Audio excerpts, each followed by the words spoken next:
Entonces, y todavía no hemos explicado la causa de ese shock, de ese cortocircuito. Hemos aprendido que existe un cortocircuito que es del 1 al 2%.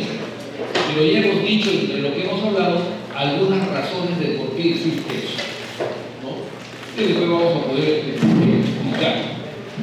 Veamos. En líneas generales hemos dicho lo siguiente. Este es el alveolo y el capilar. Y hemos dicho que acá se produce una función ventilatoria que se expresa en ese volumen alveolar. Y eso está influenciado fundamentalmente porque tenga una vía aérea y porque tenga una bomba respiratoria. Sistema nervioso central, sistema nervioso periférico y caja torácica. Y ahí estamos hablando de todo lo que es control respiratorio, mecánica pulmonar, hablamos de todo lo que viene a ser los volúmenes y las capacidades, las pruebas de la geometría, de tecnología que ya hemos hablado. Pero después decíamos que difunde el gas y hemos hablado de la función de difusión. Ya que hemos dicho que existe una perfusión en la que fundamentalmente está integrado un componente por un flujo y el otro es el componente de la corriente. Y después tenemos este transporte.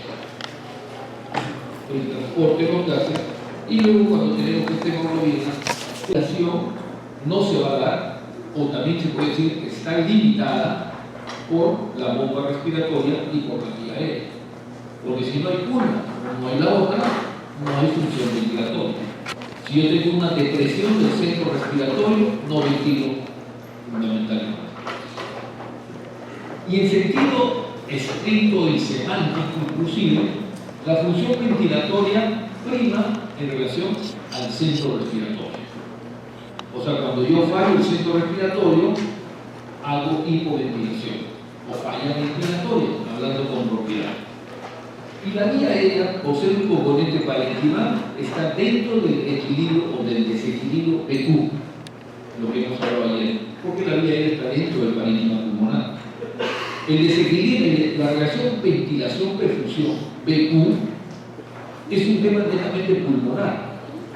Y esta vía aérea, que está jugando un rol dentro de la función ventilatoria, se encuentra dentro del parenquima pulmonar y por consiguiente va a estar siempre en relación al PQ.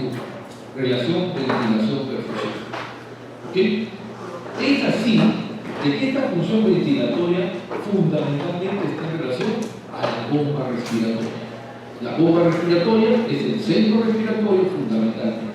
¿De acuerdo? Entonces uno puede decir bien claro, la función ventilatoria está limitada por la bomba respiratoria. La difusión va a estar limitada por la ventilación y por la perfusión.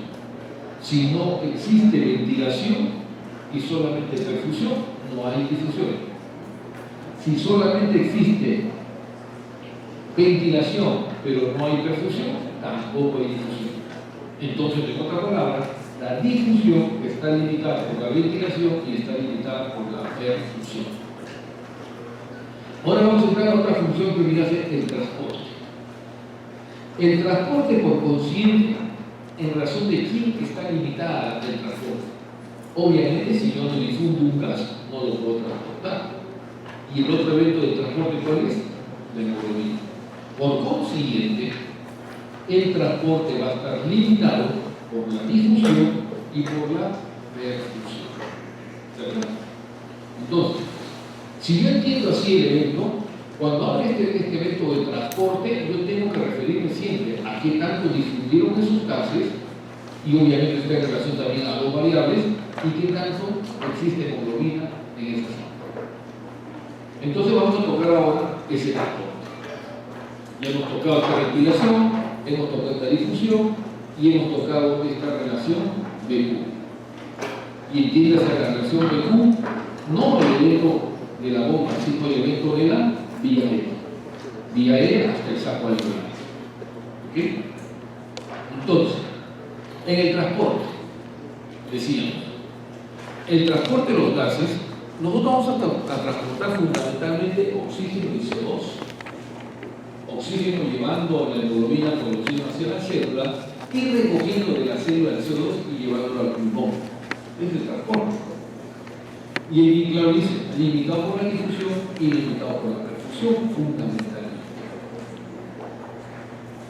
Estas limitantes, estas dos limitantes, lo que van a hacer es limitar, obviamente, este transporte de los gases y fundamentalmente el oxígeno. Acá tenemos el capilar al inicio y el capilar al fin, al pasar por la unidad alveolo-capilar. ¿Qué ha ocurrido con esta presión? Fundamentalmente viene en una presión de 40 y termina en una presión de 100 mililitros de mercurio. Y eso es lo que ocurre. O sea, yo incremento la presión de oxígeno de 40 en el lugar venoso, por decir acá. Yo tengo acá una presión de 40, presión venosa de oxígeno, se expone y pasa por el capilar y termina con una presión arterial de 100. Y esto expresa ese incremento. ¿De acuerdo? En el tema de la perfusión es igual. Esta es la longitud del capilar y esta perfusión se va a incrementar intensamente hasta el final del capilar. Y va a garantizar, obviamente, que este flujo sanguíneo que está llevando a esta hemoglobina con una presión adecuada pueda pasar estos componentes al otro extremo del capilar y se genere el intercambio gaseoso. Porque si yo no hago eso, no logro, obviamente, el intercambio gaseoso. Porque es una limitante, ya he dicho, para poder difundir, yo tengo que perfundir y ventilar. Para poder transportar, yo tengo que difundir y tengo que perfundir, básicamente, para el transporte. Entonces, esas limitaciones que dicen ahí, limitaciones de la difusión y de la perfusión, textualmente dice, limitado por la difusión, el monóxido se mantiene, el dióxido se mantiene la gradiente y la transferencia de gas puede continuar. Solo las características de la membrana alveolo-capilar limitan este intercambio. Este es en el caso del monóxido, eso es cierto. Por eso que la prueba de monóxido de carbono, o sea, la difusión de monóxido es una prueba muy específica de la membrana, básicamente. La perfusión, ahí tienen varios gases. La gradiente se pierde rápidamente. La transferencia de gas es función del flujo. Para que continúe el proceso de transferencia del gas debe fluir sangre adicional. O sea, como decía, no va a existir transferencia si no difundo el gas. Y esta difusión va a tener también como el flujo del capilar. Entonces son las limitantes que vamos a tener frente a esa transferencia de gas. Entendamos transferencia de gas, obviamente también como el transporte. Intercambio gaseoso, entonces está limitado, esa membrana alveolo-capilar está limitada, obviamente por la difusión por un lado y por la perfusión. Y existe un equilibrio que ya hemos hablado, ¿cuánto es? 0.25, no lo que hemos hablado ayer, un cuarto de segundo demora para que esta presión de 40 mililitros de mercurio se convierta en 100 mililitros de mercurio. ¿Y eso por qué? Por el pasaje de las moléculas de oxígeno. Y esto está ocurriendo en 0.25 segundos. Y el tiempo que pasa de nativo por todo este capilar es 0.75 segundos. O sea, es más que suficiente. Yo demoro para 0.75 segundos, pero en 0.25 ya cumplo mi saturación al 100%. Por eso decíamos que cuando yo hago ejercicio, esos tiempos se reducen y los puedo detectar. Puedo detectar el daño de la molécula. Entonces, ese transporte y el intercambio de los gases se requiere lo siguiente: uno, una membrana alveolo-capilar, un epitelio alveolar con su neumocito tipo 1, neumocito tipo 2, un endotelio capilar, y esa es la membrana alveolo-capilar. Epitelio alveolar, endotelio capilar, para sintetizar sustancias surfactantes. Difusión de los gases, que en el caso del oxígeno y el CO2 son en sentidos inversos, por eso que no compiten. El que compite con el oxígeno es el monóxido de carbono. Y luego existe una presión, la presión es directamente proporcional a la concentración de las moléculas de gas. La ley de Boyle decía eso, pero la ley de Boyle decía el gas en un ambiente gaseoso. En cambio, cuando el gas, molécula de oxígeno como un gas, se encuentra en la sangre, ya es el comportamiento de una molécula gaseosa en una solución. Y eso lo da la ley de, también lo dijimos ayer, la ley de ejemplo, que nos dice que la concentración del oxígeno disuelto es igual a la constante solubilidad del gas multiplicado por la presión del gas en esa solución.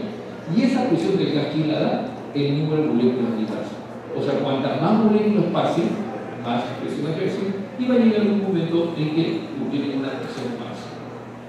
Entonces, la presión de un gas en una solución, fundamentalmente, es la ley de Henry. Porque ahora ya el oxígeno lo tenemos que entender que se encuentra en la sangre. Molécula de gas en fase gaseosa, y ustedes ven dentro molécula de gas en fase líquida. Y obviamente, ¿qué significa? Que hay mayor concentración de moléculas de oxígeno en el alveolo, mayor presión, inclusive la que se puede lograr en el sangre. Por eso que cuando, y ahí viene una pregunta que hacía ayer, doctor, pues si yo cambio esta molécula de oxígeno, no todas van a pasar. Efectivamente. Ya cuando hablamos fisiológicamente hablando significa que estoy respirando oxígeno ambiental como todos nosotros, y acá estoy ejerciendo una presión alveolar de oxígeno de 100 mililitros de mercurio. Y de esos 100 mililitros de mercurio pasan a 100 mililitros de mercurio al otro lado porque la línea C. Eso es fisiológico. Pero cuando ya salimos del comportamiento fisiológico y empiezo yo a sobrecargar con moléculas de oxígeno puro, me pongo acá 100% de moléculas solamente, ya no respiro 21% oxígeno, sino 100% oxígeno, lo que estoy haciendo es incrementar la presión, y la presión alveolar se va a 600 mililitros de mercurio. Pero de esos 600 mililitros de mercurio, si yo mantengo la caliente de 0 a 20, debería pasar 580. Pero en realidad no pasa. Pasan 250, 280. Porque llega un momento en que ya no se puede saber más oxígeno, moléculas de oxígeno es una solución. Pero eso ya es un evento que no es fisiológico. ¿De acuerdo?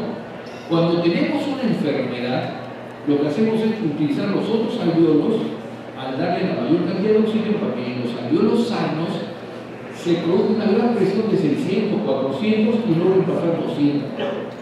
Y con esas 200 yo puedo mejorar la presión de oxígeno del resto de las unidades alveolo-capilares. ¿Ok? Entonces ahí ya entendemos el porqué de esto. Y acá dice, la ley de Henry, fundamentalmente, es la concentración de un gas en una solución, que es la presión del gas por la solubilidad del gas. A mayor solubilidad del gas, mayor concentración del gas. Y eso pasa con monóxido. Y el monóxido, obviamente, por eso que le gana al oxígeno rápidamente. La concentración de un gas en una solución depende de la presión y de su solubilidad. Entonces, según la ley de Henry,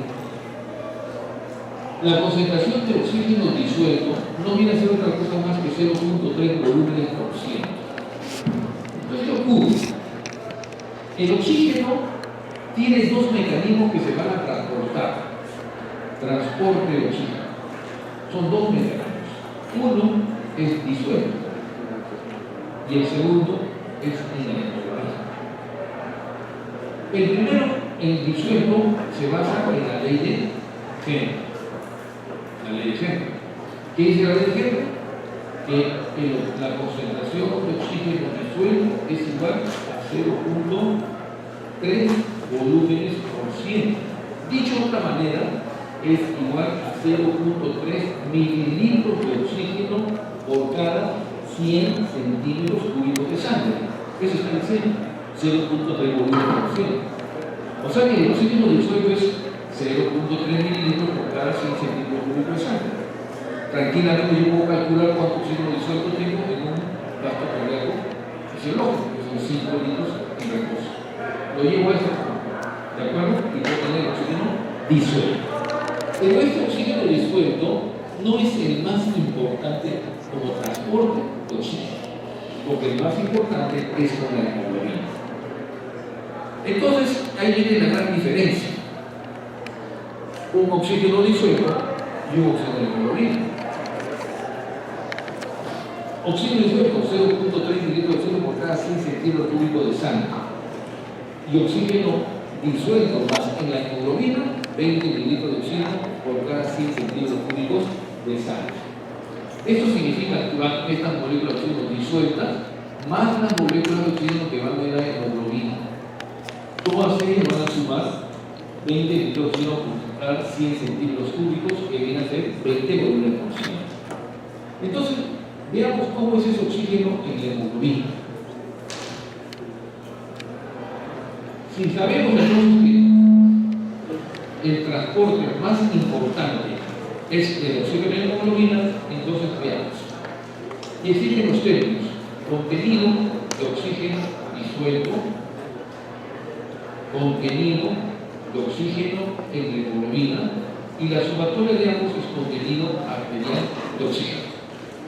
Entonces ya están entrando algunos términos: contenido de oxígeno disuelto, contenido de oxígeno en la hemoglobina, y la sumatoria de ambos contenido arterial de oxígeno.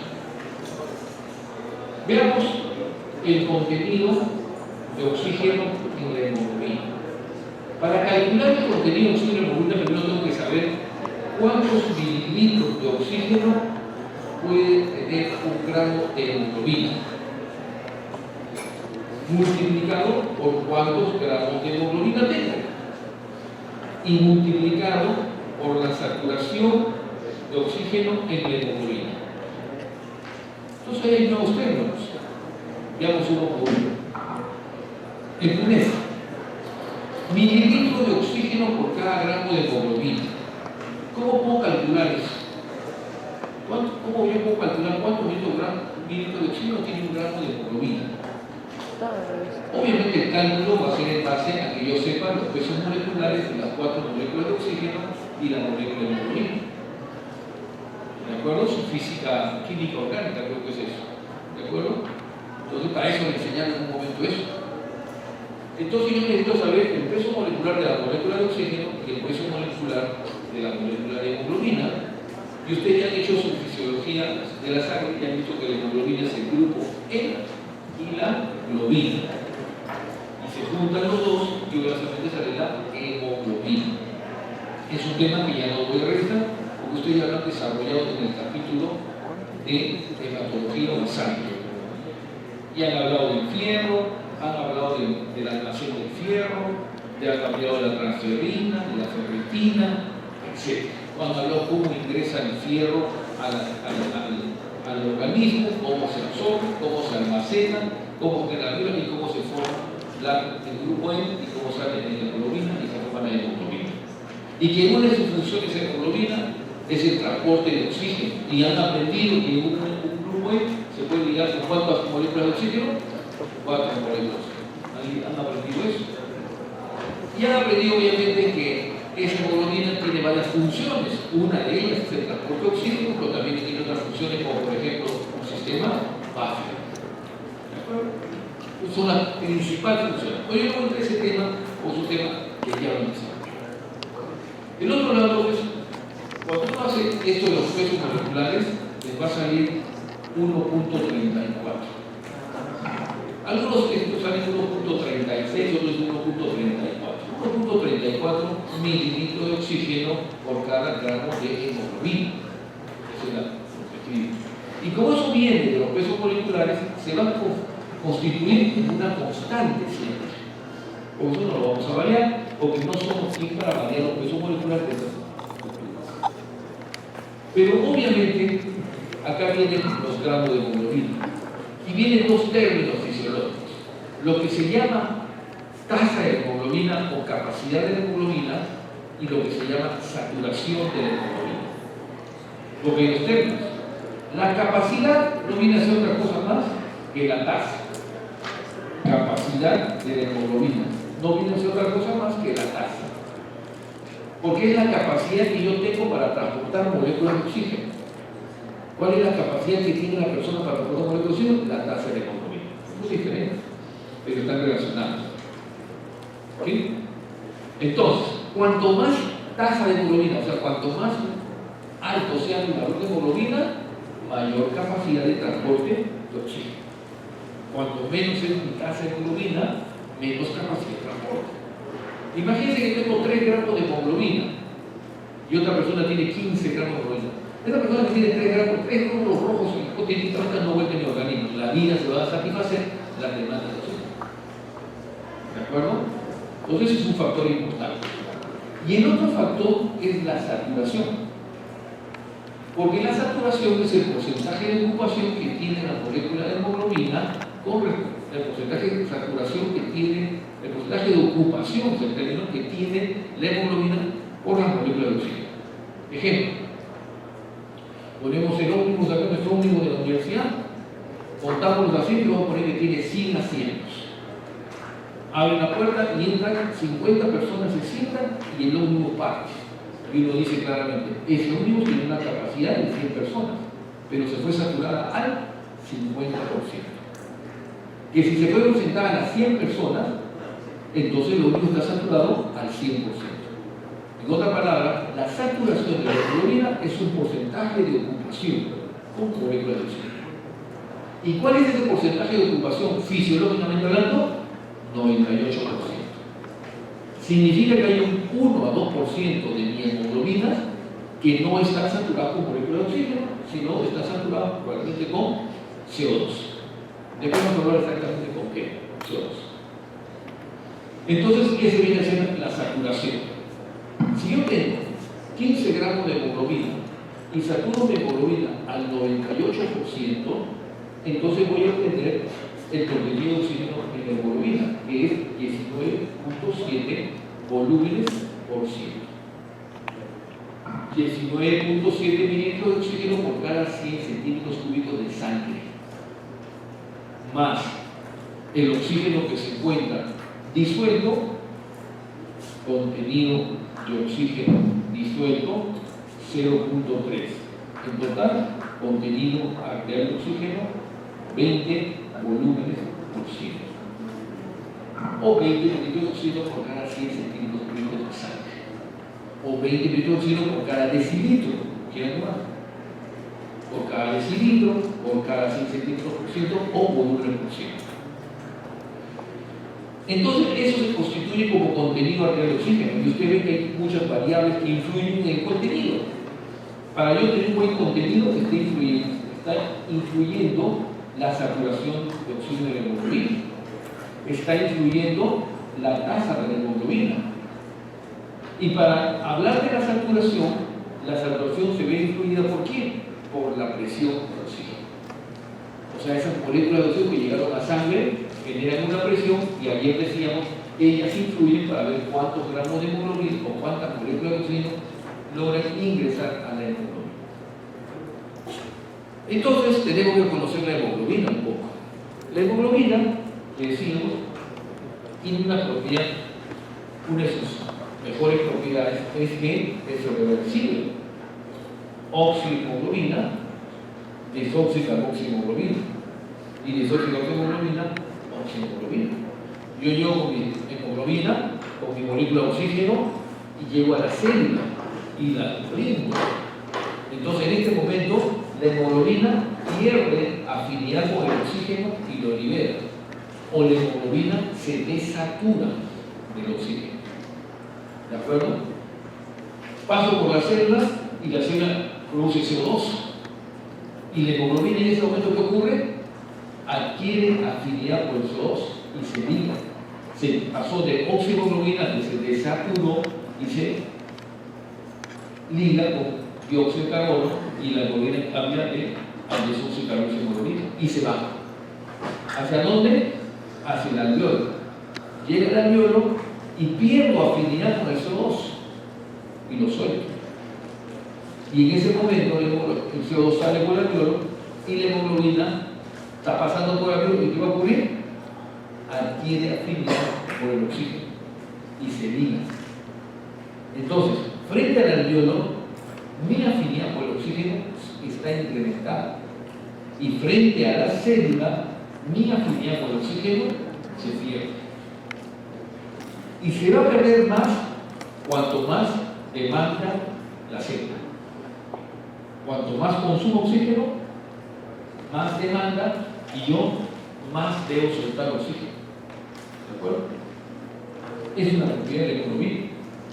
Entonces la hemoglobina puede hacer eso, se liga con el oxígeno, se liga con 4 moléculas de oxígeno cada grupo, se transporta, es el mejor transporte del oxígeno.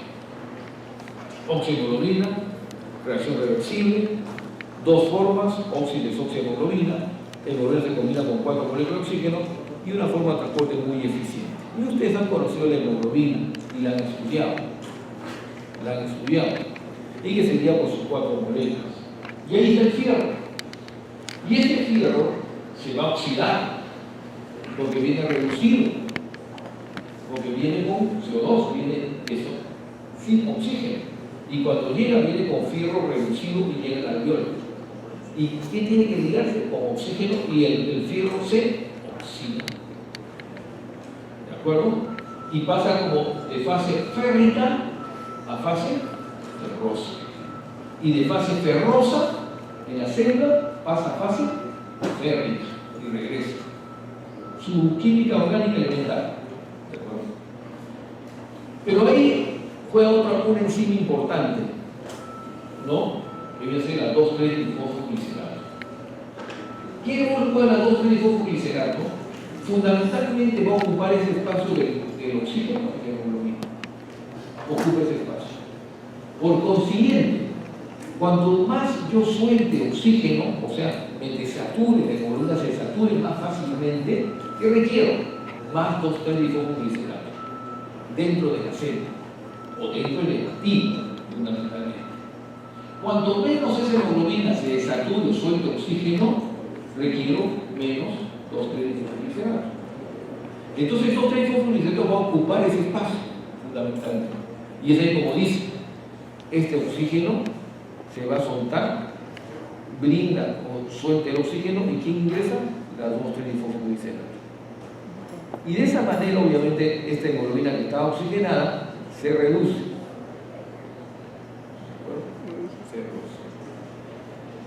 Y obviamente obtenemos eso, la cantidad de oxígeno disuelto y la cantidad de oxígeno en la hemoglobina.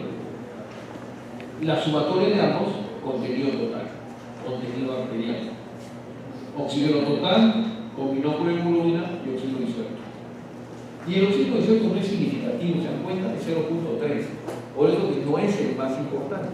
Por eso que al final de cuentas, el oxígeno no va a llegar fácilmente diluido. Lo que va a llegar va a ser con la hemoglobina. ¿De acuerdo? Y cuando la hemoglobina llega a la célula y suelta la molécula de oxígeno, esa molécula de oxígeno en ese medio, frente a la célula, genera una presión. Y esa presión es la que hace que el oxígeno ingrese a la célula. No existe una bomba por la cual el oxígeno ingresa a la célula. Simplemente es un evento de fusión, básicamente. Entonces tenemos esos términos. Saturación de hemoglobina, porcentaje de saturación, es el porcentaje o grado de ocupación de los grupos en unión de hemoglobina. La saturación es igual al oxígeno combinado con la hemoglobina sobre la capacidad de hemoglobina, que es el 100%, ¿no? Por 100. Capacidad de hemoglobina, ¿qué es? La tasa de hemoglobina. Y es así que ustedes van a tener que en esta sangre, acá venía una presión venosa de oxígeno, como que viene una presión venosa de CO2, y como que viene una saturación venosa de oxígeno, y como que también viene un contenido venoso de oxígeno. Pasa por el alveolo y obtenemos presión arterial de oxígeno, presión arterial de CO2, saturación arterial de oxígeno y contenido arterial de oxígeno. Están saliendo sus términos. Y hemos revisado las presiones, estamos hablando de la saturación, estamos hablando también del contenido. Así como existe un contenido arterial de oxígeno, también existe un contenido venoso de oxígeno. ¿De acuerdo? Entonces tenemos este término. Y esa saturación que ponemos acá, saturación arterial 97.5 a 99. ¿Por qué? Por el chant fisiológico. Entonces, ¿qué cosa es ese chant fisiológico que tanto estamos hablando? El chant es que prácticamente los libros lo grafican más o menos así. Sangre que debe oxigenarse y que debe pasar por el alveolo y se regresa oxigenada, existe un cortocircuito. Esta es una sangre no oxigenada que no pasa por alveolos y llega a la sangre arterial. Y eso le llamamos el chant. Este chant, fisiológicamente, en promedio, 1 a 2%.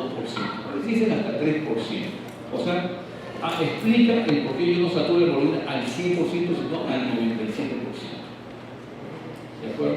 Porque en esta unidad, si se cumple una gradiente cero, la hemoglobina acá va a salir saturada, ¿cuánto? Al 100%. Pero cuando se une con este shunt que es fisiológico, cae la saturación al 98%. Entonces, ¿este shunt quién es? Una de las explicaciones del shunt es, y hemos dicho varias, dentro de lo que hemos ido hablando. Una es, por ejemplo, la gradiente alveolar arterial normal. Porque si yo tengo acá 100 mililitros de mercurio, hemos hablado cuánto es la gradiente normal, 0 a 20. Si yo tengo 100 acá y tengo 100 acá, es 0, es gradiente normal. Pero cabe la posibilidad que yo tenga 80 y es gradiente normal. Pero si yo tengo 80 acá y cuando se une con este de acá, cae. Y por sí solo nomás cae. Porque esta unidad se puede unir con otro que viene de 100 y cae la saturación. O sea, la simple gradiente alveolar arterial fisiológicamente normal contribuye a este 1 a 2%. ¿Está claro? La segunda, y ayer hemos visto, no todas las unidades alveolos capilares son igual y uniformemente en el parénquima pulmonar.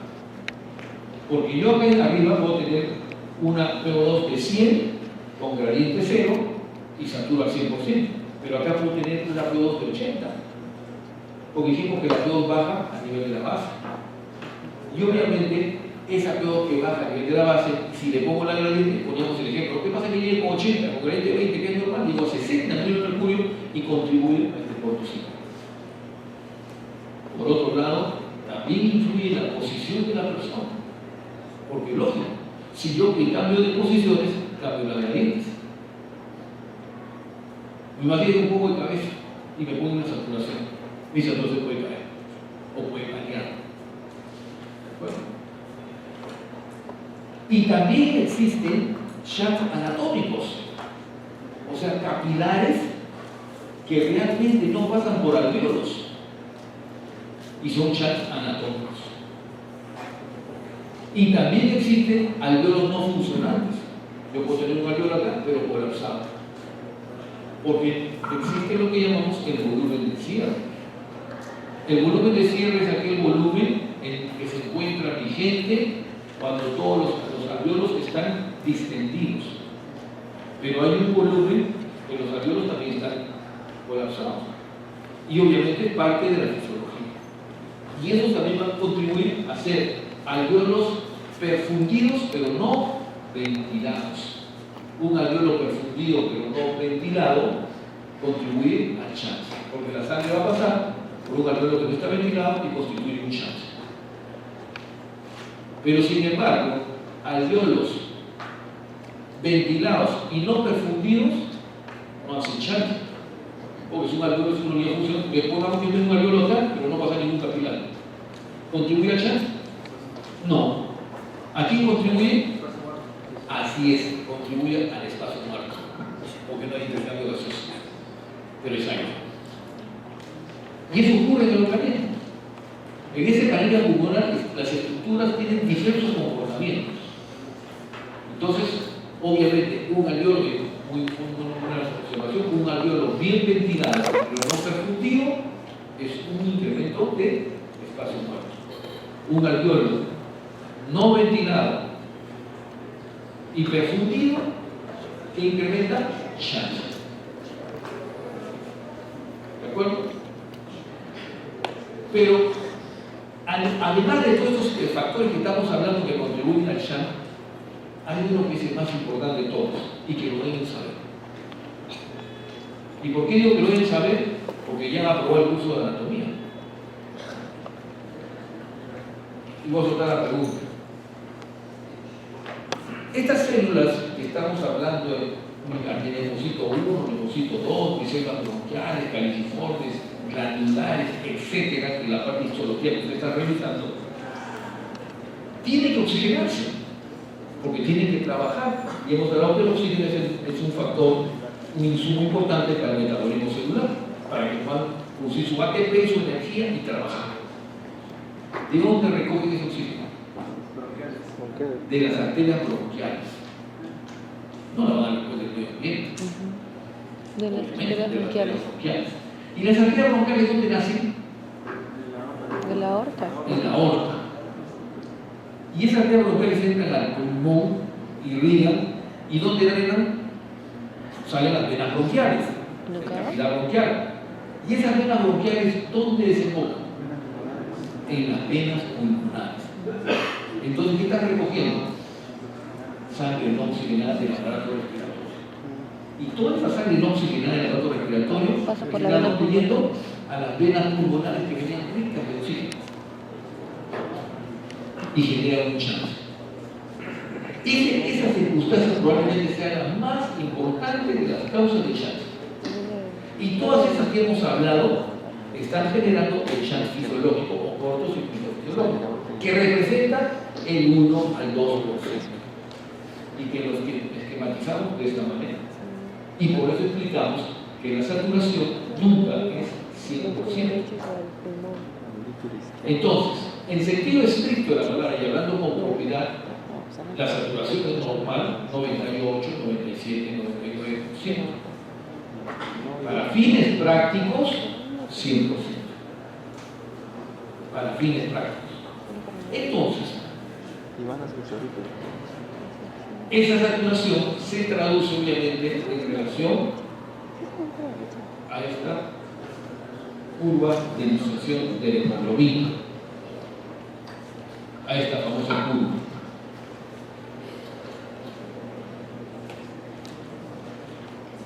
$100 ml de mercurio, vamos a ver presión nada más, para no confundirnos, y saturación de oxígeno, 100%. Y hemos dicho que no es 100%, ¿cuánto es? 98, 90% con una PO2 de ¿cuánto? 60 milímetros de mercurio. Y hemos dicho que no es 90, ¿cuánto es? 88, 87%. ¿De acuerdo? Y digo, para fines prácticos, uno dice 90, se acabó. O sea, yo no puedo permitir que mi saturación esté por debajo de 90. Porque cuando está por debajo de 90, mi presión arterial de oxígeno está por debajo de 60. Y eso es una hipoxemia severa. Y una hipoxemia severa es una indicación de oxígeno terapia inmediata. Porque las células empiezan a sufrir daño. Es así, y decíamos que el valor normal era 80, de 80 a 100 el valor normal de la PO2. Y dijimos en la primera clase, una PO2, presión arterial de oxígeno, menor de 80 milímetros de mercurio, es igual a hipoxemia. Y esta puede ser leve, si esta es entre 80 y 70. Puede ser moderada, si es entre 70 y 60. Y puede ser severa, cuando es menos de 60. Y es severa es igual a oxígeno terapia. Entonces, si yo sé que esta PO2 de 60 requiere oxígeno terapia y esta PO2 de 60 se correlaciona con la saturación de 90, para mí en la práctica, todo lo que sea debajo de 90 es hipoxemia severa y le debo oxígeno terapia. Salvo aquellas circunstancias que me den una saturación baja sin necesidad de tener una PO2 baja. ¿Está claro? Porque hemos dicho que el esmalte, hemos dicho la hemoglobina alterada, o hemos dicho la hipoperfusión distal. Son tres circunstancias que me pueden hacer tener saturación baja sin que tenga presión arterial baja. ¿Está claro? Si yo quito esas variables, esos factores de errores, entonces obviamente yo puedo presumir y lo tendré que confirmar con el análisis de gases arteriales. La hipoxemia. ¿Está claro, no? Muy bien. Cuando la saturación es del 75%, se obtiene con una presión de 40 milímetros de mercurio. 40 milímetros de mercurio satura la hemoglobina al 75%. ¿Qué significa? Que si yo tengo una presión venosa de 40 milímetros de mercurio, mi saturación venosa es 75%. Eso significa. En otra palabra, mi sangre venosa en reposo a nivel del mar, cuando me tomo una muestra, va a obtenerse una presión venosa de oxígeno de 40 milímetros de mercurio y una saturación de hemoglobina al 75% con molécula de oxígeno. Eso estoy diciendo. Porque obtengo con esta presión satura la hemoglobina al 75%. Y acá hay una cifra que es el 50%. Ese 50% coincide con una presión de, se obtiene a una presión de 27 milímetros de mercurio. O sea que en otras palabras, dicho de otra manera, 27 milímetros de mercurio van a saturar la hemoglobina al 50%. Eso estoy diciendo. O, como si no, ¿con qué presión de oxígeno se logra saturar la hemoglobina al 50%? 27 milímetros. Y eso se llama el P50. El P50, acá hay un punto, es el P50. P50. El P50 no viene a ser otra cosa más que la saturación de la hemoglobina al 50%. Nada más. El P50. Que va a aumentar y que va a disminuir con los desplazamientos de la curva. Entonces, de ahí sale ese término que decíamos acá, saturación venosa 75% a una presión venosa de 40 milímetros. Una presión arterial de 100 satura la hemoglobina 98-99%. Y esto es el oxígeno que se encuentra en la hemoglobina. Un gramo de, lo que decía, un milimol de hemoglobina, 64.5 gramos. Un milimol de oxígeno, 22.4 mililitros. 4 por 22.4 entre 74.5 gramos que tiene la hemoglobina, sale el 1.34 mililitros de oxígeno por cada gramo de hemoglobina. Es la primera variable. 1.34 mililitros de oxígeno por cada gramo de hemoglobina. Pero como se basa en los pesos moleculares, de aquí para adelante no nos preocupamos en esas cifras porque son estándar. Entonces acá tenemos eso. La capacidad de la hemoglobina, o he dicho el contenido de la hemoglobina, 20. Este es el oxígeno total, capacidad total. Y oxígeno disuelto, 0.3. Y este es el contenido de oxígeno en la hemoglobina. El 1.34 por los 15 gramos de hemoglobina y por 0.98 de saturación. 19.7. Entonces, el contenido de oxígeno total es igual al contenido de oxígeno de hemoglobina más el disuelto. En otra palabra, 19.7 más 0.3, 20 mililitros de oxígeno por 100 centímetros cúbicos de sangre. 20 volúmenes por 100. 20 mililitros de oxígeno por decilitro. Cualquiera de las tres vale, ¿no? 20 mililitros de oxígeno por decilitro, 20 volúmenes por ciento o 20 mililitros de oxígeno por cada 100 centímetros cúbicos de sangre. Entonces, ¿por qué ocurre eso? Y yo explicaba el día de ayer y les dibujé la hemoglobina cómo se iba saturando con una molécula, con dos moléculas, con tres moléculas y con cuatro moléculas de oxígeno. En la medida que yo incrementamos la presión, la hemoglobina se va saturando con la presión, se satura con la segunda. Sigo aumentando la presión, se satura con la tercera. Y sigo aumentando la presión, se satura con la cuarta hemoglobina. Y eso es una propiedad que se llama aldosterismo cooperativo. La hemoglobina, como que la hemoglobina adquiere experiencia, ¿no? Le cuesta a la primera molécula, la segunda es más fácil, la tercera y la cuarta. Por eso te agarra la meseta. La curvación de la hemoglobina agarra una meseta. Y en esa meseta rápidamente serían hemoglobinas. Pero también tiene una pendiente. Porque cuando se empieza a desaturar, se destura. Durante la pendiente, que es del 90 hacia el 100, le cuesta desaturarse. respuesta. ¿De acuerdo? O sea, baja pero lentamente. Pero cuando llega debajo del 90-88 y se sigue saturando, ya viene una pendiente. Por ejemplo,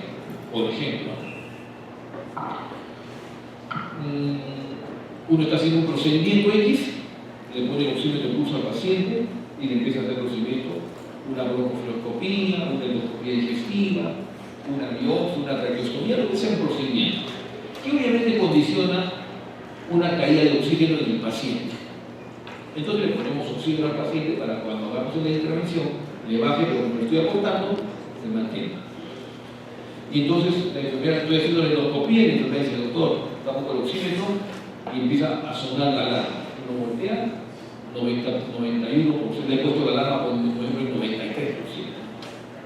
El paciente empieza con 98, 100% de saturación. Y va bajando y llega a sonar la alarma, uno mira 93. X razón estaba haciendo un procedimiento de sangre del paciente, etc. Entonces los alveolos empiezan a tapar con coágulos de sangre y la saturación empieza a caer, porque no está oxigenando, no está entrando por él. 90, 89, 88, sigue cayendo. Señorita, póngale más oxígeno, ponga una máscara con reservorio, o sea, incremento el aporte de oxígeno. Sigo aspirando, ¿no? Y empieza y del 98 al 90 caen, digamos, paulatinamente. Pero cuando llega al 88, 85, empieza como un surtidor de gasolina. En segundos bajan del 90, salen hasta el 60, hasta el 50. Y con una PO2 de 50, o una saturación, mejor dicho, de 50%, están con una PO2 de 27 minutos de mercurio. Olvídense, esas células en 2-3 minutos más empiezan a morir. De ahí la intervención rápida que uno tiene que evitar que eso caiga. Bueno, porque va a caer muy rápido, porque empieza a caer en esta pendiente del 90 cae, y prácticamente esta caída es rápida, porque con mínimas variaciones de las moléculas de oxígeno, la saturación cae tremendamente. Paso de 60 a 40, 20 minutos, estos 20 minutos no va cayendo, esto va cayendo así, pendiente. Pero sin embargo, esta parte no agarra una meseta. Por eso que las caídas acá son más lentas.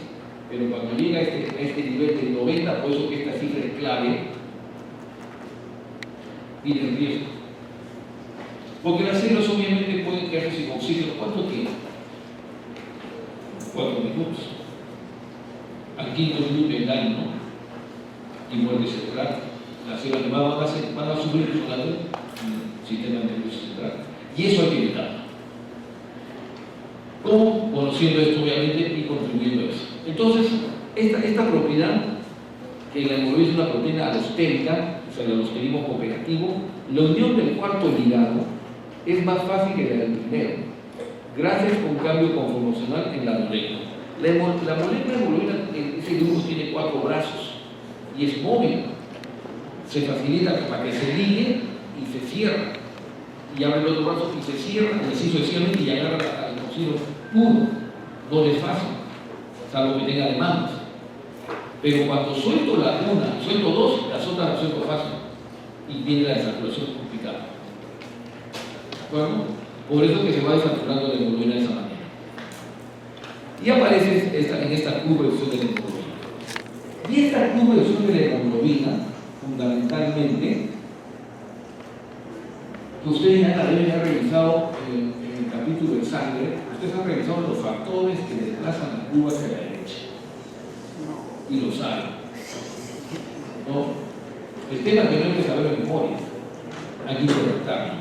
Y ustedes saben que existen los factores que desplazan la curva. ¿Cuáles son?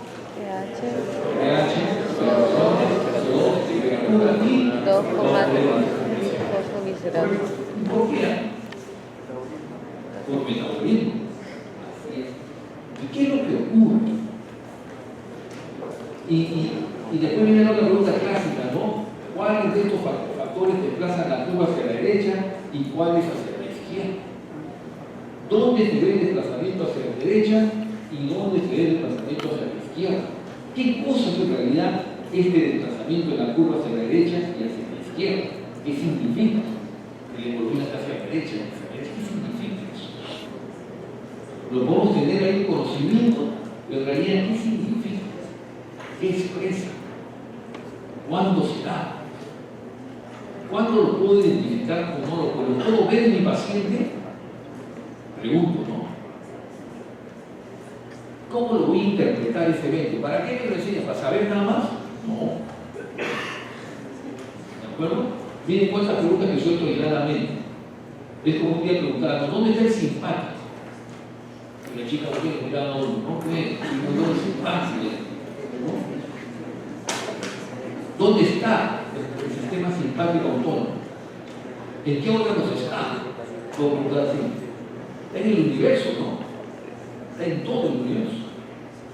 Como que el parasimpático también está en el universo. Porque ustedes van a tener filete parasimpático en las glándulas, y glándulas sudoríparas en todo el cuerpo. Y obviamente toda la rama llega ahí. O sea que hay que entender el evento. Entonces, ¿qué ocurre? Ocurre lo siguiente. Esta es una célula que la vamos a someter a un evento de ejercicio. ¿Qué significa? Que lo pongo en un estado hipercatabólico. Algo como lo que sucede en el ejercicio, el estado hipercatabólico de una célula. Algo como lo que sucede en las enfermedades. Las enfermedades son estados hipercatabólicos. Por consiguiente, de una o de otra manera, este mismo evento lo vamos a ver siempre en toda enfermedad. ¿Ok? En ese mismo estado, esta célula consume oxígeno y por consiguiente inmediatamente demanda oxígeno, porque despierta determinadas alertas, estimula a los quimioreceptores, etc. Demanda oxígeno. Y yo debo ser capaz de aportar oxígeno.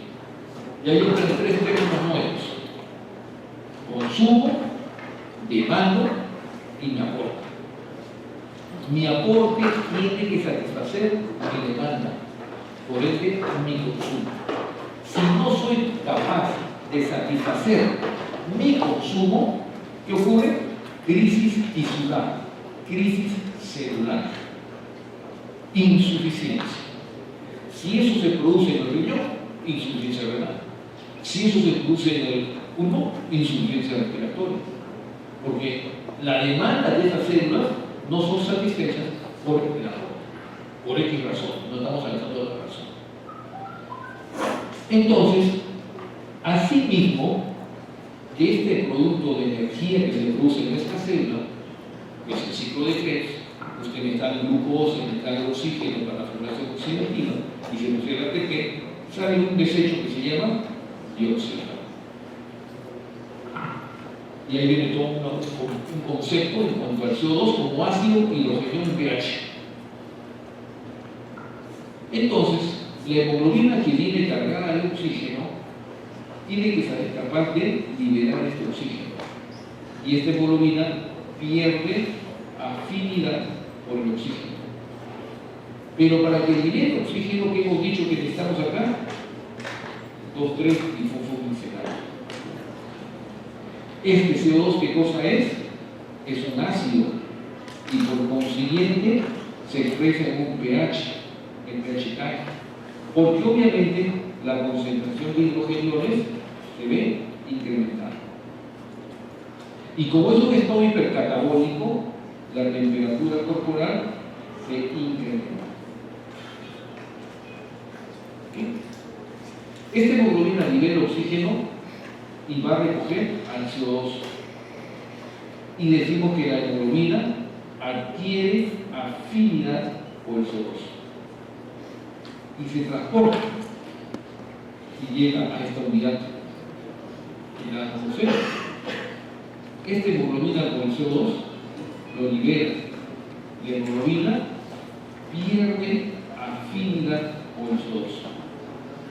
Inmediatamente ingresó el oxígeno que se liga a la hemoglobina. Y la hemoglobina adquiere afinidad con el oxígeno y se transporta. Lo que está ocurriendo frente a la neutrona y lo que ocurre frente a la célula existen dos momentos bien marcados. Uno de ellos es considerado el desplazamiento hacia la derecha y el otro es considerado el desplazamiento hacia la izquierda. Los desplazamientos de la hemoglobina son eventos dinámicos y funcionales. Que la curva se desplaza ligeramente hacia la derecha o la curva se desplaza ligeramente hacia la izquierda. En otras palabras, la curva tiene un discreto desplazamiento siempre, fisiológicamente hablando. Frente a la célula, estamos hablando que la curva se desplaza hacia la derecha. Por eso es que decimos que el incremento de la 2,3-trifosfoliserato, el incremento de los hidrogeniones, el incremento de la temperatura y el incremento del CO2, porque cuando hay consumo baja el oxígeno y incrementa el CO2, desplazan la curva hacia la derecha. Y todo lo contrario, desplazan la curva hacia la izquierda. O sea, la disminución de la temperatura, la disminución del 2,3-trifosfoliserato, la disminución de hidrogeniones y la disminución del CO2 desplazan la curva hacia la izquierda. ¿Pero qué significa eso? El hecho que yo desplace la curva hacia la derecha, voy a generar que esta curva, al desplazarse hacia la derecha, desplazo el P50, lo voy desplazando hacia la derecha y luego desplazar de tal manera el P50, o sea, incremento el P50 en el desplazamiento hacia la derecha para que esta presión vaya incrementando. En la medida que yo desplazo la curva hacia la derecha con el P50, lo que hago es incrementar la presión de oxígeno, que es la que yo necesito para que estas producciones ingresen a la célula. Porque las necesito soltar, porque las estoy consumiendo y necesito que me sigan dando, porque estoy haciendo un consumo que estoy demandando y necesito aportar. Si no logro eso, esa célula sufre. Y la expresión de esa célula que sufre, ¿en qué se va a traducir? En que va a perder su metabolismo, va a ir a un metabolismo anaeróbico, va a liberar más ácido láctico y termina destruyéndose. Y la destrucción que va a hacer va a generar más CO2 en el medio, más hidrógeno en el medio y va a generar más demanda.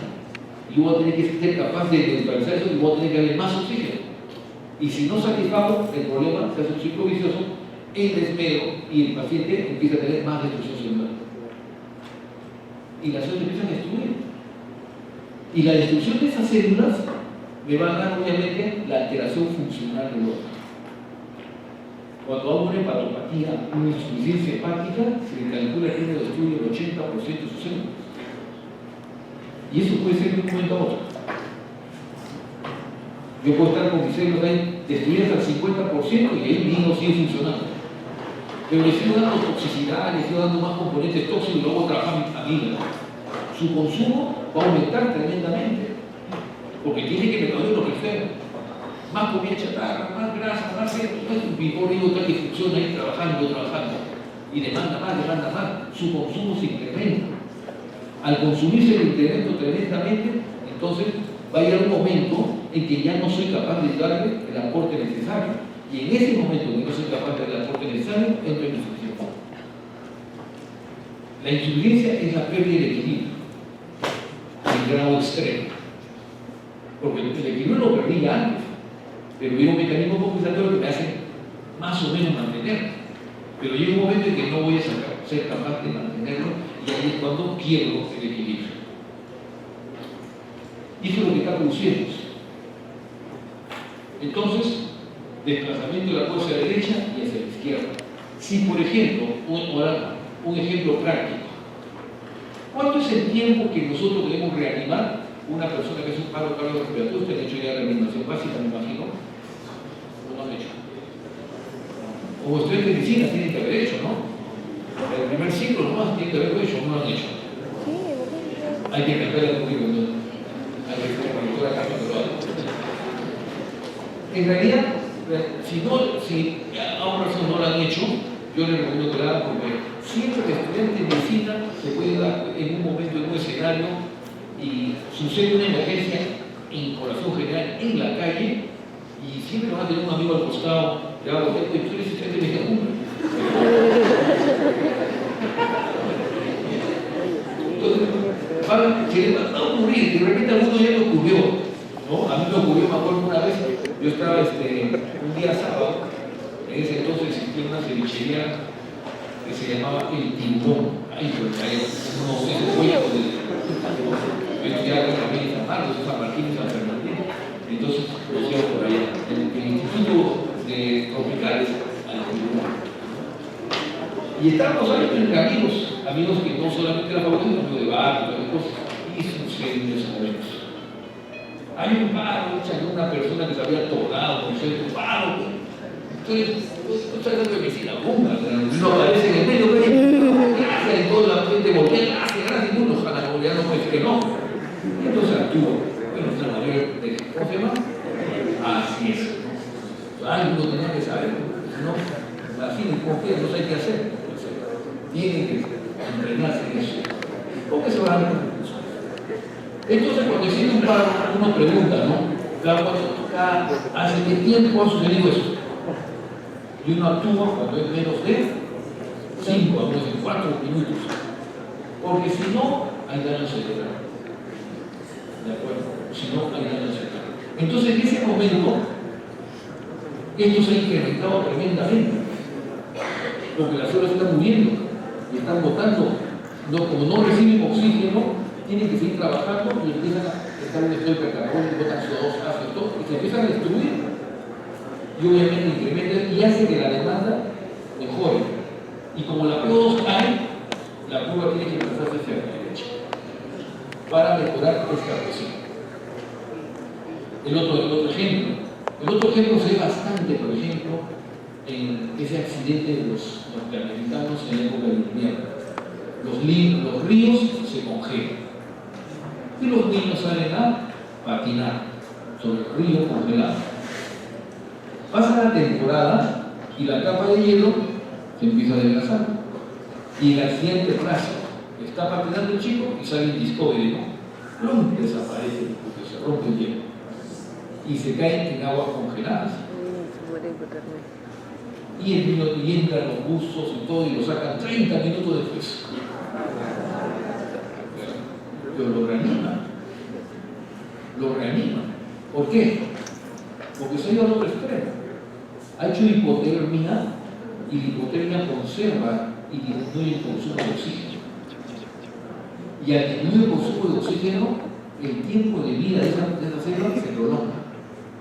Porque disminuye el consumo de oxígeno.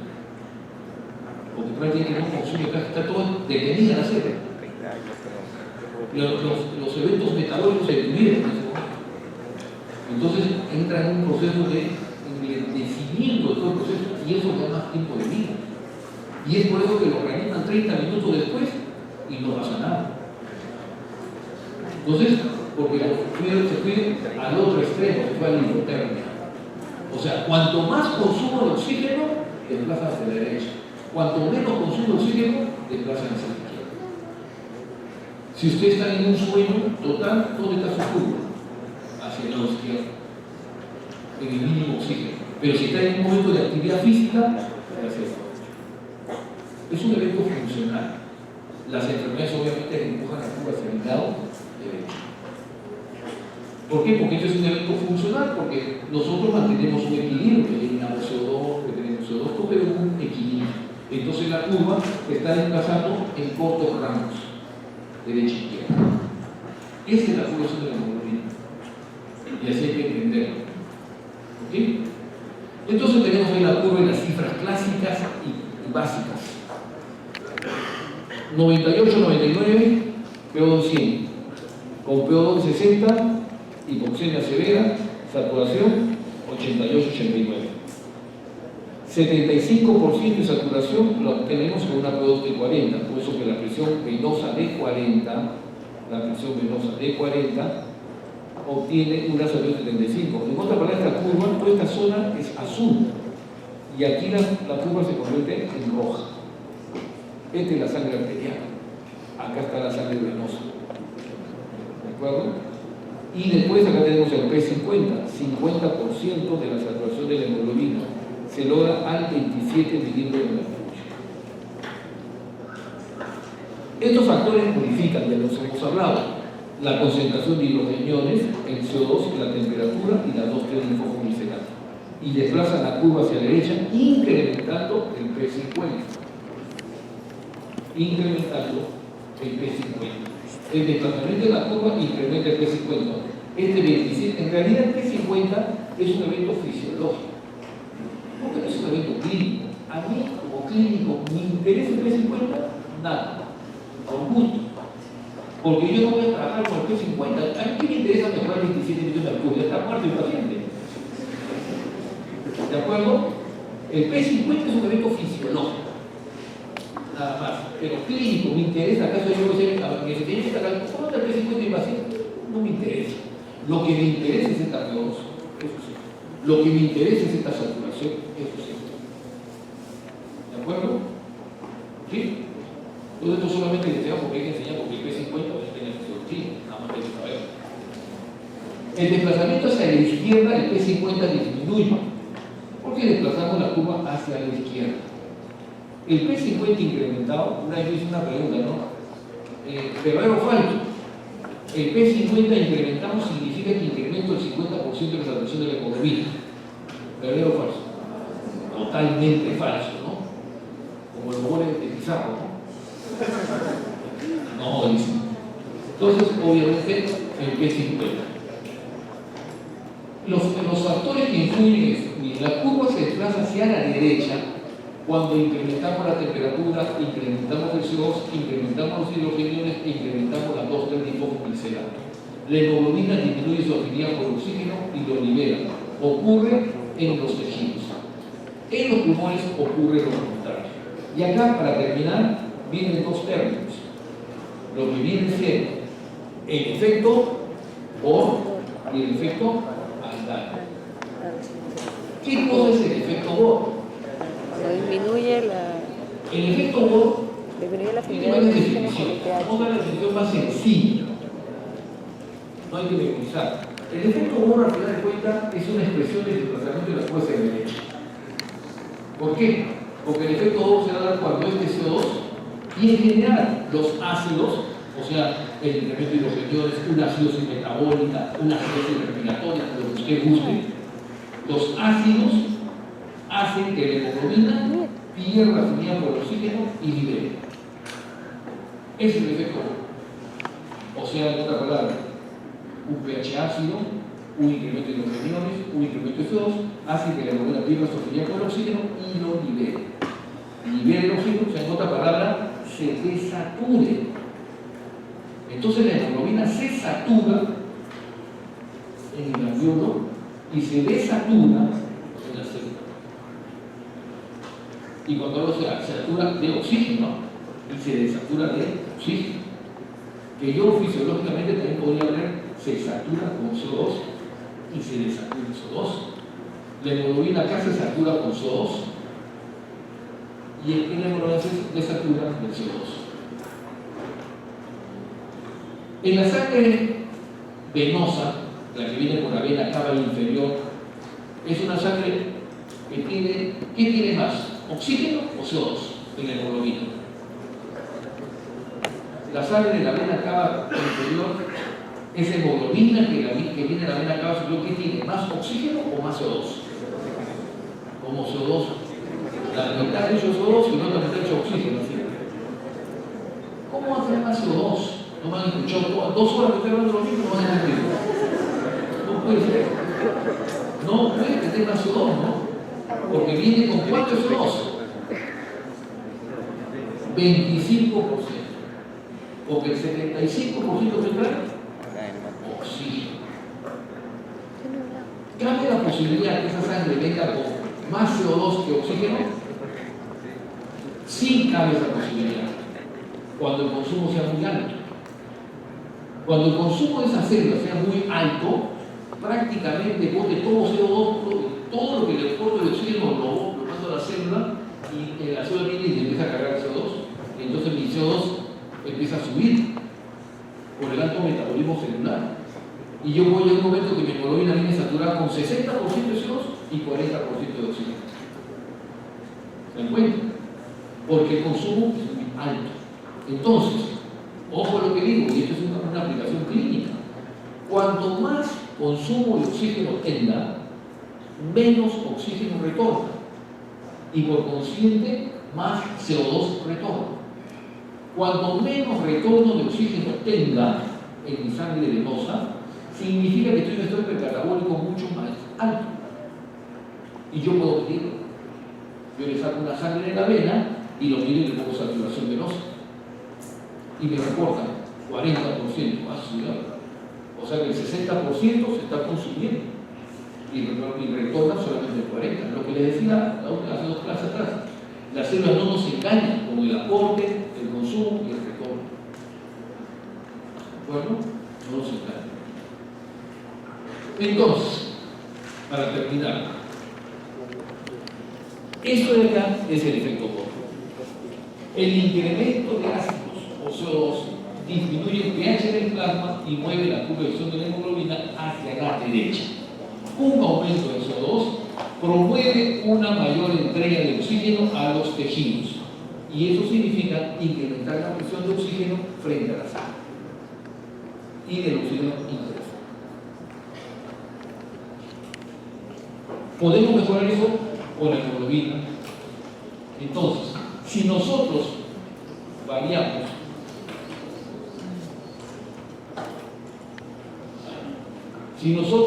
por ejemplo, miren, esto es presión de oxígeno, esta es la curva y esta es la saturación.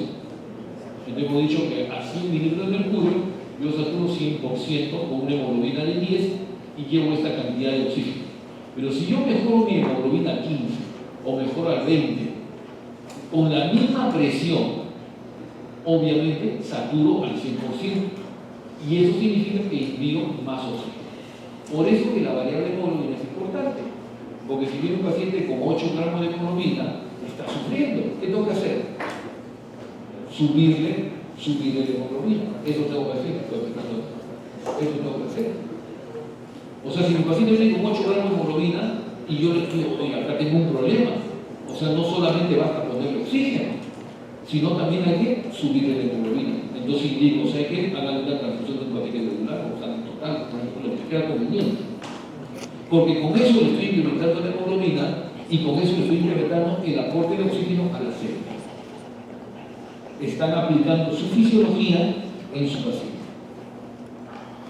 Y así es como trabajamos. Así es como trabajamos. Hoy día justo venía de un paciente de la unidad de biosintesión de la clínica San Borja y agarro yo con el paciente y digo, ¿cómo responde tu paciente? Tiene 10 gramos de hemoglobina y tiene 1.8 de albúmina. Usted está poniendo antibióticos y todavía están yendo al agua porque no hay proteína que esté ligada al antibiótico. Entonces estoy perdiendo yo. Hay que mejorar la albúmina. Entonces, ¿cómo? Hay que poner albúmina humana en infusión. Para que mejore yo albúmina, le mejoro la presión hidrostática, aumento la presión dentro de él, pierdo menos agua, hay menos edema, etc. Entonces uno empieza a tratar de esa manera. ¿De acuerdo? Y ustedes cuando lleguen, por ejemplo, ustedes han hecho edema, todavía no, ¿no? Entre los han hecho edema por una razón del incremento de la presión hidrostática. Cuando fallan la ley de infrarostática, incrementa la presión hidrostática y al incrementar la presión hidrostática, el líquido sale del intravascular al tercer espacio. Y ese es un problema, porque al final de cuentas sale el agua y empieza a hacer edemas y alguna mala distribución del agua y electrolitos. Lo van a tocar cuando hablen en el seminario ustedes van a hacer frenar recién, ¿no? Ahí van a hablar de distribución del agua y electrolitos, van a hablar obviamente de la creatinina, de los componentes hidrogenados y van a hablar del hidróxido básico. Y en el hidróxido básico van a hablar de bicarbonato y van a entrar todo eso. O sea, prácticamente es un capítulo que va a redondear mucho lo que viene trayendo. El paciente no es un solo problema, o sea, no es una neumonía y se acabó, no. Esa neumonía el paciente está deshidratado, está haciendo estudios electrolíticos, puede hacer una sepsis, puede hacer una falla multiorgánica, etc. Tienen que verlo integralmente. El cuerpo no está aislado.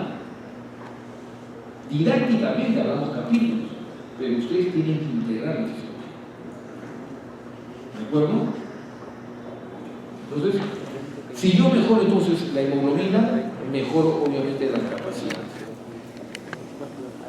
Esta diapositiva es bien interesante. Pues ya con esto es más que suficiente por hoy. Esta diapositiva tiene una falla de texto. Una falla de texto. O sea, hay un dato que está equivocado. Si usted lo encuentra, es un buen aliciente. Hasta le regalo 5 puntos, no mentira. De repente le regalo 5 puntos y va a ver cómo empieza a darle, ¿no? Tampoco. Pero hay una falla. Entonces vamos a analizar. Primero, acá tenemos el reposo. Quien va a ser, algunos de ustedes seguro les tocará de repente poner el seminario de ejercicio. Entonces, esto a final de cuentas se traduce en el seminario de ejercicio. Porque este es un evento de ejercicio y este es un evento de reposo. No estamos aprendiendo esto. No estamos todavía revisando esto. Pero definitivamente, para ver ejercicio, tengo que saber lo que ocurre normalmente. Acá está el pulmón, acá está la presión arterial de 100 milímetros de mercurio y obviamente sale saturada de hemoglobina al 97%, 98%. Acá. Ven la sangre venosa que viene de la cava superior, viene de la cava inferior, entra a la aurícula derecha, ventrículo derecho, arteria pulmonar, capilar pulmonar y sale por las venas pulmonares y llega a la aurícula izquierda y arteria aorta. Y sale, como el shunt que hemos hablado y que todo lo que hemos hablado es el pulmón del PQ, de la reacción, ventilación, perfusión. Viene la sangre y llega a las células. Y en las células viene y sale del capilar venoso, del capilar con una presión venosa de 40 milímetros de mercurio, que es esta presión de mercurio, y saturando la hemoglobina al 75%. Y regresa y llega de nuevo al pulmón, o sea, de esta zona, acá la hemoglobina ha salido a saturar 75%. Entonces, ¿qué estoy diciendo? ¿Cuánto es el porcentaje de oxígeno que se queda en la célula? 25%. En reposo. ¿De acuerdo? Porque si yo traigo una hemoglobina saturada al 100% acá, como oxígeno, y después que pasa por esta célula sale al 75%, porque lo estoy viendo, ¿qué significa? Que el 25% de esa hemoglobina que tenía oxígeno, porque el oxígeno de la hemoglobina es el más importante, porque el oxígeno suelto lo podemos despreciar. Nos olvidamos, lo despreciamos y didácticamente no sirve. ¿De acuerdo? Lo despreciamos. Entonces, el 25% de oxígeno se está quedando en la célula. Eso es el consumo de oxígeno en reposo. Obviamente cuando están durmiendo. Ahora, ¿el consumo de oxígeno es uniforme en todos los órganos? No, así es. Por ejemplo, ustedes están jugando cuando están concentrados, que le prestan atención a la mayoría de ustedes, y su consumo de oxígeno neural debe ser intenso, ¿de acuerdo? Porque están haciendo una serie de sinapsis y están haciendo un metabolismo. Pero aquí los que están durmiendo por ir a ver, de repente vienen después de haber almorzado su buen plato de tallarines con sus globos sagrados y así todo eso, están durmiendo. ¿Por qué? Porque todo el oxígeno no está yendo al cerebro, ¿dónde está yendo? Al intestino. ¿Por qué? Porque están metabolizando todo lo que están viendo. Y entonces su consumo entérico de oxígeno es intenso. Y por eso obviamente ahora y suelta ya se ponen a dormir. Más importante es el intestino. El consumo de oxígeno entonces va a estar dependiendo, va a depender de las demandas. Si yo me pongo a hacer ejercicio, mi consumo de oxígeno en el músculo va a incrementar. ¿De acuerdo? Entonces, cuando hablamos de fisiología, estamos hablando de reposo. ¿De acuerdo? Pero cuando empezamos a tener una actividad, el consumo varía dependiendo del órgano que está en actividad. Entonces, ocurre eso. Cuando hacemos ejercicio, ¿qué es lo que dónde la falla? ¿La qué? Así es. ¿Cuánto debe ser? Menor, pero ¿cuánto es menor? Ahí está la gráfica dice cuánto debe ser. El punto C es este. Así es. 35 milímetros de mercurio. O sea, acá, perdón, 20 milímetros de mercurio, 19, 15, por acá debe ser. 20, vamos a ponerle, ¿no? 20 milímetros de mercurio se activa de volumen al 35%. O sea, esta producto no es de 40, sino es de Porque con esta probablemente logro la saturación del 35%. Acá es el ejemplo típico que está, este hemoglobina viene con más CO2 que oxígeno. ¿Pero por qué? Por el alto consumo de oxígeno. Por eso. Entonces la presión venosa de oxígeno cae a 40, vamos a poner no cae a 40, si no se quedan en 20, acá el ejercicio 20.000 mercurio y con ello saturo 35% de la hemoglobina. O sea que la presión de oxígeno, venosa de oxígeno cayó y por consiguiente la saturación venosa de oxígeno. Y por consiguiente también debería caer ¿qué? El contenido venoso de oxígeno. Porque el contenido venoso de oxígeno es el resultado del oxígeno disuelto en la sangre venosa y el oxígeno en la hemoglobina en la sangre venosa. Y es el contenido venoso de oxígeno. Lo mismo que sucede en la arteria. Contenido arterial, ¿qué cosa era? El contenido de oxígeno disuelto en la sangre arterial y el contenido de oxígeno en la hemoglobina en la sangre arterial. Y el contenido venoso va a ser el contenido de oxígeno disuelto en la sangre venosa con el oxígeno en la hemoglobina de la sangre venosa. Por consiguiente también debe caer. Y entra la pulverización de la hemoglobina. Y nosotros estamos acá arriba nada más. Entre sangre venosa acá se mueve. Y acá ya es el ejercicio. En la sangre venosa en el ejercicio. Porque la sangre arterial en el ejercicio sigue siendo la misma. La saturación arterial en el ejercicio nunca va a aumentar. La presión arterial del oxígeno tampoco aumenta. ¿Ustedes aumentan la presión arterial en el ejercicio? No. Lo que aumenta es el consumo de oxígeno de la célula y lo que aumenta es el retorno del CO2, pero disminuye obviamente el retorno del oxígeno. ¿Ok? Muy bien.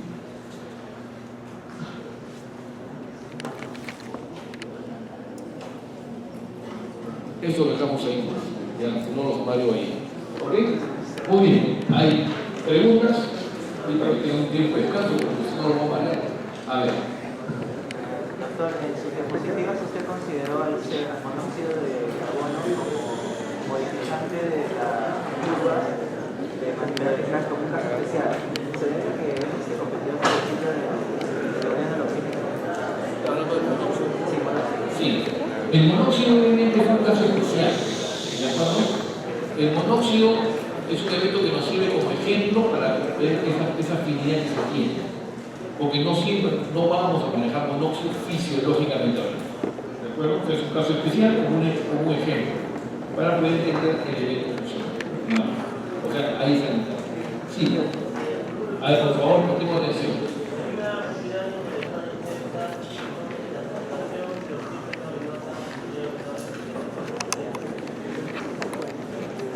A ver, si es que, por ejemplo, yo pudiese tener un catéter en el sistema venoso de la carótida, probablemente sí. Nos recuerda que todo eso se junta con el resto y yo debo mantener un equilibrio. Claro, así es. El 75 es el resultante de todo. Pero, por ejemplo, el hecho que yo haga una intensa actividad no necesariamente va a bajar el 75%, no necesariamente. Va a depender de qué tanta actividad hago, porque lo que hace el organismo es una redistribución de la sangre. Si yo tengo una demanda de oxígeno intensa, acá viene esto es importante, esto es muy importante.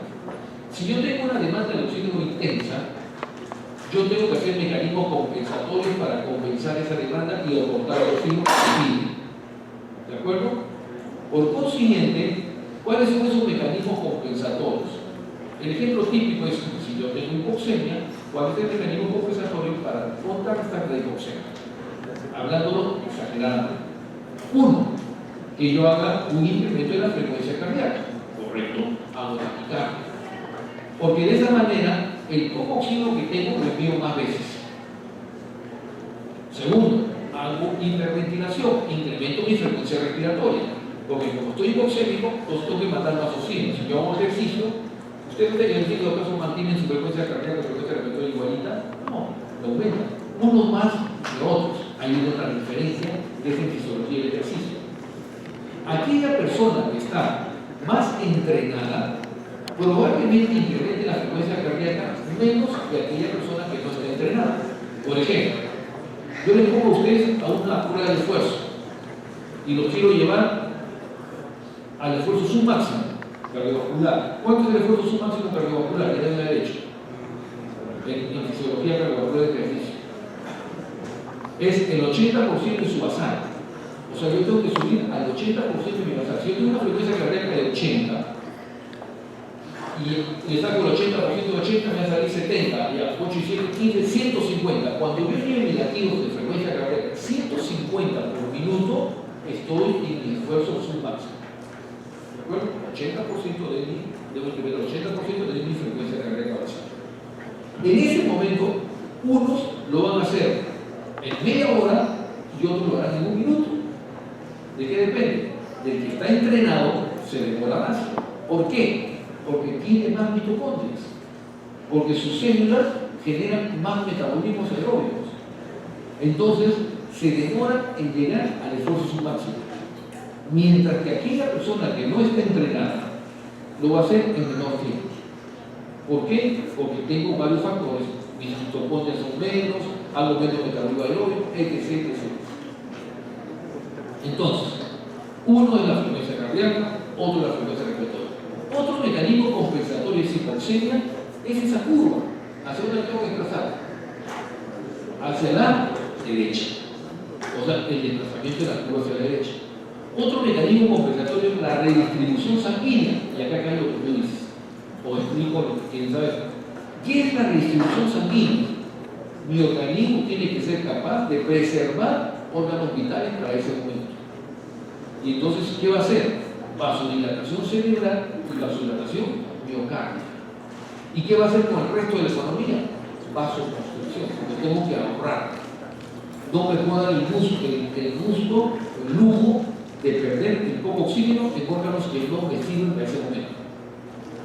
Y entonces empiezo a hacer vasoconstricción renal, mesentérica y pulmonar. Y al hacer vasoconstricción pulmonar, que genero hipertensión pulmonar. Es diferente a la hipertensión arterial. Y la hipertensión pulmonar, si se hace crónica, como puede ocurrir en algún momento en hipoxemia crónica, ¿qué me va a generar? Sobrecarga del corazón derecho, dilatación ventricular derecha, dilatación auricular derecha, incubilación yugular, hepatomegalia, edema. O estoy incrementando la presión. Y eso es lo que vemos en clínica. Llega al paciente, le miran el cuello. Si estoy en 45 grados, incubitado, no debe ser incubitado. Si mi yugular se marca estando de pie, significa que yo tengo presión. Se puede marcar cuando estoy echado. Ustedes echados miran y ven la yugular. Pero el límite es los 45 grados. Por encima de los 45 grados no debo ver la yugular. Por debajo de los 45 sí debo ver. Entonces, ¿qué ocurre? Cuando lo ponen en 45 y la yugular también tiene una sobrecarga. Y se expresa después en el hepatomegalia por congestión, y se expresa después en lo que han hablado del edema cuando hay salida de líquido intravascular por incremento de presión intravascular, por presión hidrostática y sale de edema. Entonces, vasoconstricción pulmonar, desplazo la fuerza a la derecha, hago taquicardia, taquimia, incremento del gasto cardíaco. El gasto cardíaco tiene dos variables, ustedes saben. ¿Cuáles son?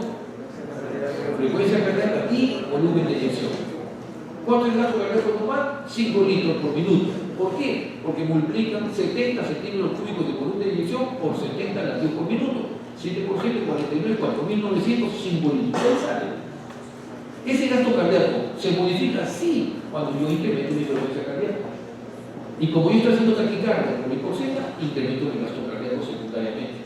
Inicialmente lo voy a incrementar por incremento de frecuencia, y es lo más rápido. Pero yo no puedo mantener mi frecuencia constante cuando yo tengo una hipoxemia crónica. ¿Qué tengo que hacer? Incrementar mi volumen de presión y bajar mi frecuencia cardíaca, pero en el producto, que es el gasto cardíaco, lo mucho. Eso ocurre en la altura. Fisiología de altura, quien va a tener fisiología de altura, cuando voy a la altura tengo presión barométrica baja, presión inspirada baja, presión alveolar baja, presión arterial baja, saturación bajo, contenido arterial bajo y aporte de oxígeno bajo. Ya estoy hablando con propiedad. Y yo que tengo que utilizar algún mecanismo compensatorio para elevar ese aporte, pero no lo puedo elevar por la presión porque estoy a la altura. Por consiguiente, ¿qué leo? De hemoglobina para llevar más oxígeno. Por ejemplo, ¿qué leo? El gasto cardíaco. Porque no es cuestión de hacer taquicardia, porque la taquicardia también consume oxígeno. Entonces yo tengo que más bien incrementar el gasto cardíaco a expensas del incremento de quién? Del volumen de inyección. O sea, un latido de 100 centímetros cúbicos, pero 70 veces. 7 litros de gasto cardíaco. ¿Sí? Inclusive sigo bajando mi frecuencia a 60. Pero tengo un buen latido, un buen volumen. Entonces, incremento el gasto. Y el otro mecanismo, los otros son el metabolismo anaeróbico, que es el último, el extremo, el dióxido de ácido láctico. ¿De acuerdo? Que es el extremo. Entonces, son mecanismos compensatorios a ese hipoxemia, que se puede traducir cuando yo tengo una mayor demanda de oxígeno en el organismo. Yo tengo que responder de esa manera. Mientras que responda y estos mecanismos compensen esa demanda de oxígeno, yo estoy en un mecanismo compensatorio. Y cuando yo no logro hacer eso, empiezo a entrar en crisis celular, porque mi célula está consumiendo más oxígeno del que le aporta. Y en ese momento empieza a entrar en desequilibrio, que se traduce en insuficiencia tisular. Las células se empiezan a destruir, las membranas celulares se empiezan a romper, y cuando se rompen, más disturbio electrolítico. ¿Quién es el electrolito más importante dentro de la célula? Potasio y hidrogeniones. Y aquí fuera de la célula no existe, o sea, existe poca cantidad de potasio y poca cantidad de hidrogeniones. Imagínense todo lo que va a salir. Más hidrogeniones, acidemia. Ese es el problema que debemos evitar. Y nuestro paciente que tenía un evento X, una neumonía, una pielonefritis, qué sé yo, cualquier enfermedad, empieza a tener acidemias, acidosis. Y cada vez va a ser más difícil controlar. Al final de cuentas se traduce en esa célula. O sea, cuando vemos enfermedades, no hay que verlo como una enfermedad, como un conjunto de signos y síntomas, ¿no? Eso es correcto, obviamente, porque te lo voy a identificar. Pero lo que está pasando detrás de todo esa manifestación clínica son estos daños celulares bioquímicos. Y si uno puede manejar esos daños bioquímicos celulares, va a solucionar el problema. Pero si no, simplemente va a estar solucionando, vaya, tiene fiebre, donde quiere esto. ¿Me das cuenta? Yo tendría la base. Y corregir, porque al final de cuentas, eso es lo que va a matar al paciente. Es igual, ¿no? El paciente puede hacer un desequilibrio por una pielonefritis. Mi antibiótico va a actuar, por ejemplo, en 7 días, o en 5 días, voy a poner lo lógico, 3 a 5 días va a actuar mi antibiótico. Pero si en esos 3 a 5 días que voy a esperar que actúe mi antibiótico, yo no corrijo esto, el paciente muere en ese tercer día, segundo día. Entonces, se va a morir por el disturbio, más no se pudo haber muerto por la misma enfermedad. Porque no fui capaz de ver, porque creí que dándole el antibiótico era suficiente. Yo estaba con una acidosis metabólica que tenía que corregir y la acidosis metabólica lo mató. Porque no fui capaz de corregir, dándole la chance a que el antibiótico haga su efecto en 48 o 72 horas después. Ese periodo es importante. Y ese periodo solamente se va a corregir si se corrigen estos medios. ¿Ok? Muy bien. ¿Alguna otra pregunta? Ok, si no hay preguntas, entonces continuamos. El grupo B creo que va a pretimografía, ¿no? Ok, ya creo que ya tienen todos esto y mañana continuamos.